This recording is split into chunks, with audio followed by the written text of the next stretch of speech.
J. Ester Davis, and I had whenever you're editing a book, I do edit books, but most of the time I want to know why he wrote the book. Why was it important that he published a book after all of your other trials in life? So we're talking about the liberation of a black mind. And I don't see that light, but I'm supposed to be, so I'm looking at both cameras here now. But that's okay. I want to welcome you to the show. Thank you. Wow. How much time did you spend putting this together? I did that during COVID. The summer of 2021. I had injured my Achilles, and I had time on my hand. I couldn't go anywhere. I think I'll write a book. Well, actually, I had been doing Black History presentations for the school system, for the teacher intern. I mean, in training we were doing, and people would ask, well, why don't you write a book about all this you're talking about? And I never really considered it till my wife asked me the same thing. She said, you really should write a book. But then when I had the time on my hand, and I just started writing, and I wrote about my experience. You can see that the first part is the autobiography. Right. So I had some pretty unique experiences I thought people may be interested in reading about. So I just started writing about my experiences from as far back as I can remember. I did a lot of transitioning from the South to the North when I was coming up during the Civil Rights Movement years, which was very unique because it was totally different. You know, the South had the Jim Crow laws and everything was segregated. My dad lived in Detroit, so I would go to Detroit in the summers and spend time with my dad and my family in Detroit. A lot of cousins in Detroit that were my age. Then I'd come back to the South and go to school, and I saw the big difference. And it was I bet you did. A world of difference.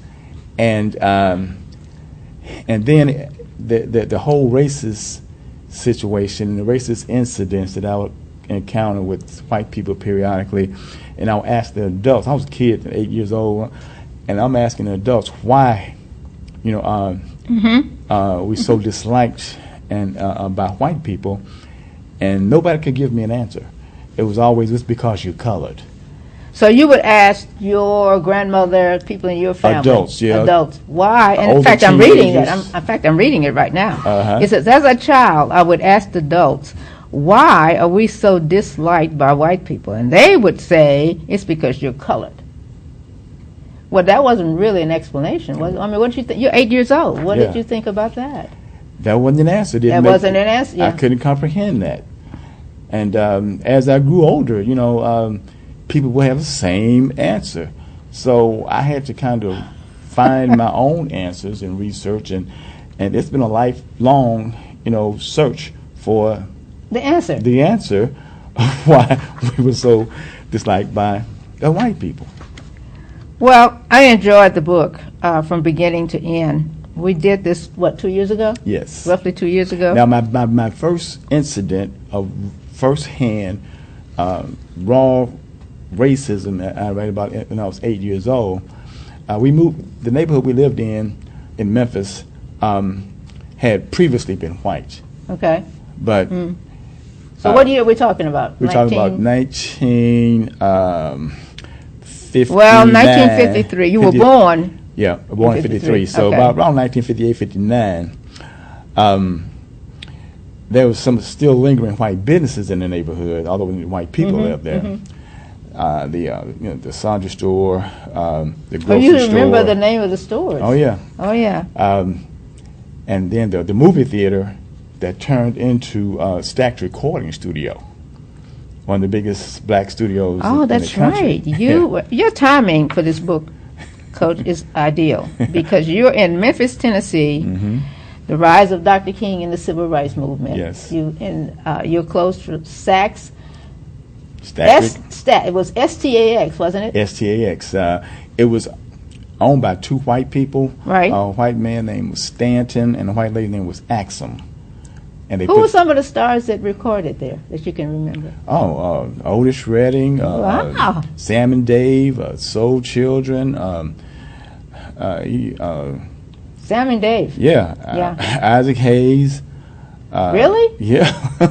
Soul Children. Oh, we sure know who I was at Hayes. Sam and Dave. Yeah, I can go down the Rufus Thomas, Carla Thomas. Wow. You know, it was so many of the stars. Yeah, now, they came to Stack Records. Al Green didn't. He was with another studio in Memphis. Okay. But Sam and Dave did an awful lot of. We're reminiscing now with a coach from Memphis, Tennessee, but we're talking about his book, The Liberation of a Black Man, and this is Coach Calvin Saulsbury. But the incident I wanted to point out in the book that Okay. started the whole thing was when I was 8 years old. I was telling you that they had some of the lingering white businesses. Right. There was one ambulance company, okay, called Jack Ruby Ambulance Company. They were about 2 blocks from our house, and I would see the ambulance, you know, periodically, the sirens and the lights flashing, going to emergency to just save somebody's life and take them to the hospital, emergency room. So I always knew that if anybody in our family ever had a need for an emergency to go to the hospital, that they would be there for us. How old were you at this time? 8 years 8 old. years old. Okay. And my uncle had a heart attack on the phone. He collapsed in the chair, and I knew right away, get the ambulance. I ran as fast as I could, 2 blocks down to Jack Ruby, went in the door, told the first person I saw, we need an ambulance at 1239 College Street right away. My uncle just collapsed. Get out of here, boy. We don't pick up colored. Wow. Wow. That was my first. And I'm reading that right now because it's on page 6 in The Liberation of a Black Mind, and I'm talking to the author, the person who designed it, put it together, and on page 6 in the book, you say the very same thing you just told me. I entered the office of the ambulance company and told the first person I saw that my uncle had collapsed and we needed an ambulance right away. You're 10 years old? 8 years old? He said to me, get out of here, boy. We don't pick up colors. That was the longest walk back home that I have ever experienced. I can still remember today as if it was yesterday. Yet, no, that doesn't leave your mind. No, it stays there. This was my first head-on collision with first-hand, real-time, in-person racism and its horrible effects on African Americans. I was 8 years old. That's in the book. And I'm applauding the coach for doing this. He's a retired coach for doing this because, you know, my opening question was, where is your book? In all history, I do all shows. I do shows with people all over the country. But we need to write the stories like you did. I want people to use you as an example, to just sit down, not an accident. We don't want you to have an accident and then you sit down. But write the book. How long did it take you to put all this together? Roughly 4 months. I was taking my time. You were taking your time. Did you have any comments from the family? What did the family say? Or did they know you were doing this? The family was letting me know that, wow, I didn't realize, or I didn't pay attention to a lot of the details that you did coming up. But yeah, they were all true, and it didn't seem to affect them. They didn't want to question it, you know. And I had the questions of why. Why? You know, this happened. It was something that I had a hard time just accepting, you know, without knowing the details of the history behind all of this. The history behind all of it. Because you write about your early childhood, early adolescence, late adolescence. But in chapter 4, Detroit, what happened? Yes. Let's talk about Detroit. What happened? Well, my father never married my mother, and he left for Detroit right before I was born, and was supposed to get a job and then bring my mom and me, after she had me, along, and it never happened. And but my aunt, who's my father's sister, see, this is the unique thing. My mother's brother was married to my father's sister. Wait a minute. Your mother's brother Uh-huh. was married to. My father's sister. Okay. Okay, although my father was trying to abandon me, his okay. sister was trying to prop up his family. Okay. And okay. so she would make sure I was in Detroit in the summer. After I turned about 10 years old, my grandmother, who was my father's mother, would go to Detroit every summer to visit her son and daughter. So she just took you one time. This is on page 24. I'm reading along as he's telling this story. She would take me to Detroit, my grandmother, and it was a great adventure. I look forward to every year. The Greyhound bus was a fascinating station, but I realized I didn't realize then, but it was segregated. So we had to at the bus stops. My grandmother would have a shoebox full of fried chicken, Right. and we would sit in the bus and eat the fried chicken. I didn't realize we couldn't go out off the bus and go into the restaurant because it was for white people. Well, on page 28 of the book, you say something about that. My transition from Memphis to Detroit was almost unbelievable. Detroit was a different world from Memphis. Jim Crow was alive and well in Memphis, but there were no white-only signs in Detroit. But still, you couldn't go in the front. Well, on the interstate buses at that time. On the interstate buses. But when it got to Detroit, everything was integrated. Okay. I could go to the parks and the restaurants. Even we could go to theaters. My uncle would take me to the Tigers baseball game. Oh, wow.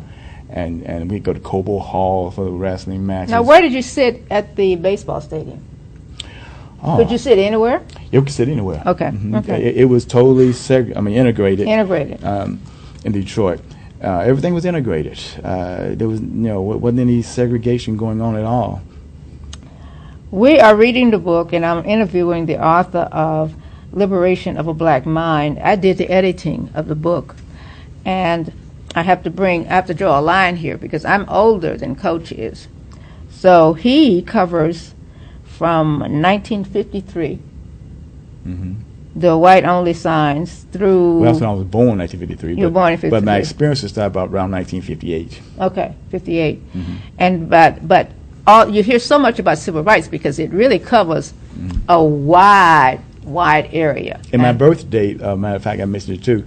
I was born on December 7th, 1953. That was the day that the NAACP did the petition with the Supreme Court for the Brown versus Board of Education. That's right. The same day. That was big news. The same day I was born. The same day you were born? Yes. How long did it take them to act on that? That was in 1958. Well, it wasn't 53, 54, they passed it. Okay. 54, but 53 is when they presented it. On December 7th, 1953, they made the presentation. They made the presentation, okay. For at the Supreme Court for the Brown versus Board of Education. And then the world changed. Yes. Now I can remember that part. I am a history buff. I follow African American history just like you did. Yeah. And the accounting was absolutely great. Now, you went a couple of summers to Detroit. Every summer. Every summer. From age 10 you and your to dad 17. Spent time with your dad.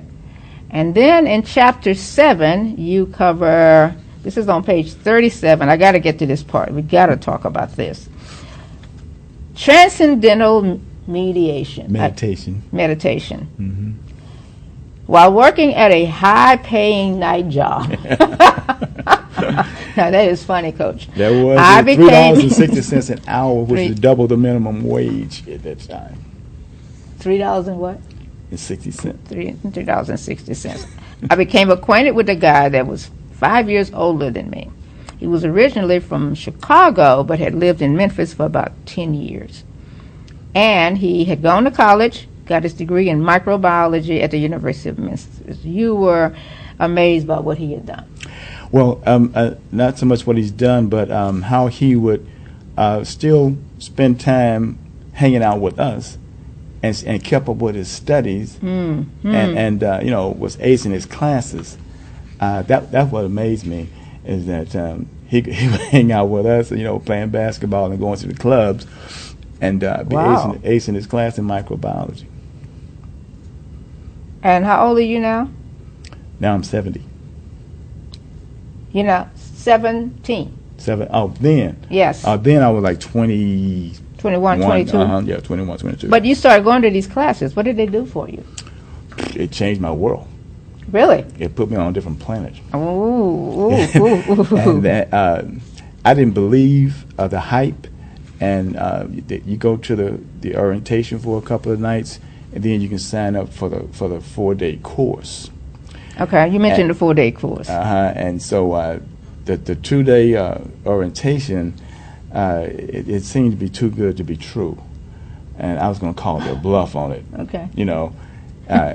It was a place it was a mansion near the University of Memphis that had a lot of intellectual white young people there, and he was telling all the benefits of the meditation process, and I said that can't be true, and so I'm going to call their bluff. Okay. So I paid it was like $60, and I went to the initiation. Everything was kind of ceremonial, almost religious ceremonial, because it was Hindu, and he had to have a brand new handkerchief.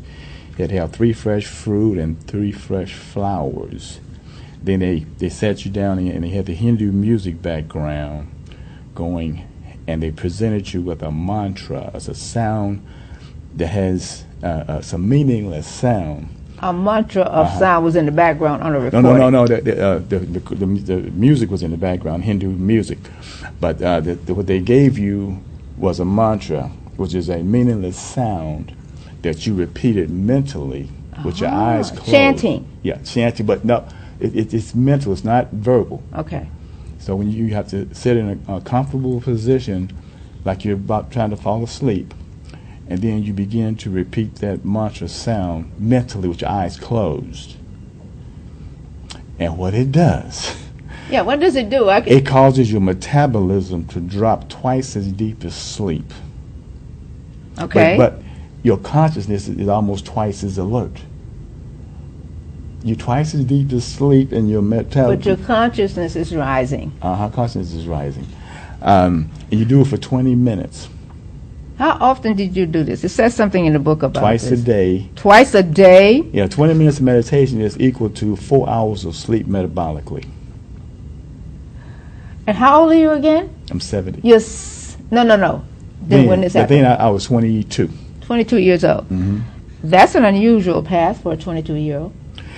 Yeah, Wow. because of the friend I had and the results he was having in his classes and hanging out with us got my attention, and so I had dropped out of college the second semester during spring break, Okay. and I got the high paying job, and I wasn't going to go back.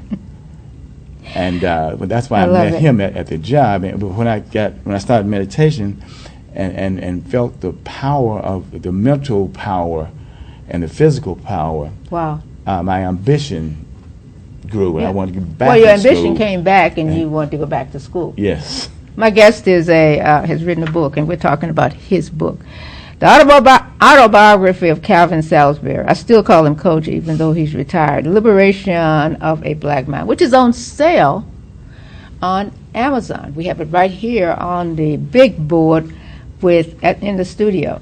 And I wanted to get him on the show because you have written about this world of civil rights. Yes. And that's important because you firsthand, not what somebody told you, is what you lived. Yes. I got to talk about the singing, the Memphis Community Choir. Yeah. In the book, it says, because I'm a musician, said y'all recorded 2 albums, performed at 3 television stations. We performed in 20 cities in 30 years. This is the Memphis Community Singers. Yes. MCS. After 30 years, we still maintain around 20. You still have about 30 members. Y'all get together? Yeah, we have a reunion gathering periodically.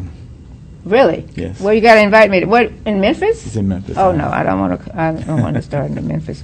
But the book is to encourage you to write what he has done. But you're writing another one, and I'm working on it. Yep. So what is coming up? The Emancipation of a Descendant. Of the descendants of former slaves. What is this about? Now, this is about when I say descendants of former slaves, talking about former slaves, people who were slaves and free.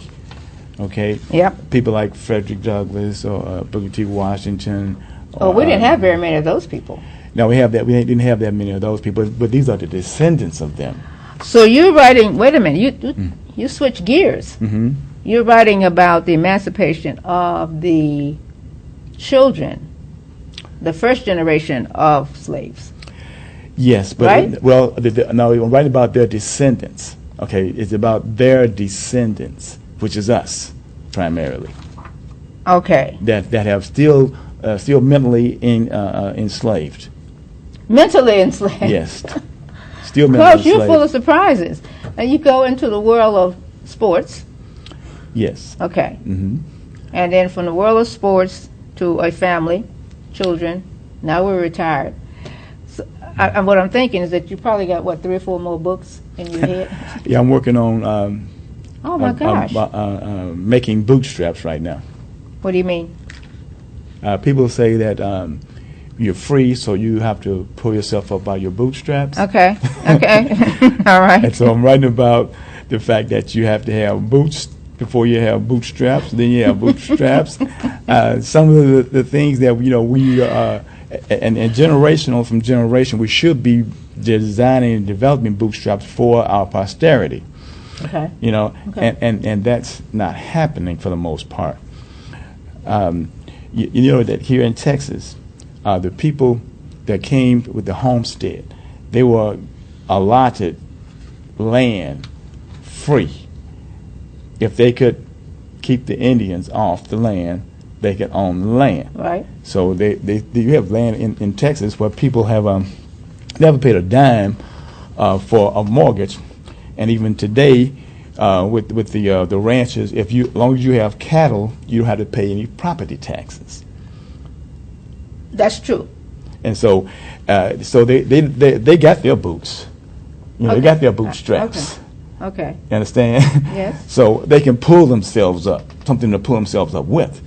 We don't have boots nor bootstraps, but being told to pull yourself up by your bootstraps because you're free. Now, are you leaning more toward the group of African Americans that have not done well? And Chance, you're going to have to help me with time because I don't have a watch on today.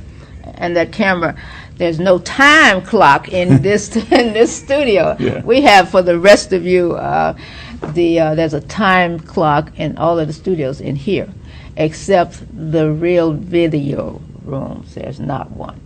But you're talking about the children that don't go to school, don't take advantage of an education after we came out of slavery. What are you talking about? Well, the adults that are not preparing the prosperity or having anything to leave them generationally, Okay. even if it's just a life insurance policy or if it's paid for property or something to give them a start with. Okay. And so each generation having to start from scratch, and the adults not preparing some platform for them to start off with financially, economically.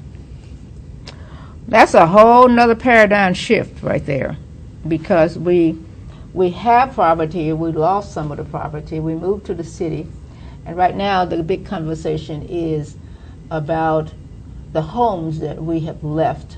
The second generation, one of my hot buttons, the second generation did not take care of the houses. Well, in some cases, but then you have the situations where systemic institutional design of preventing us from making those moves when they put the highway system in. Okay, and they took the land. Took Eminent domain. Eminent domain, took the land. Okay.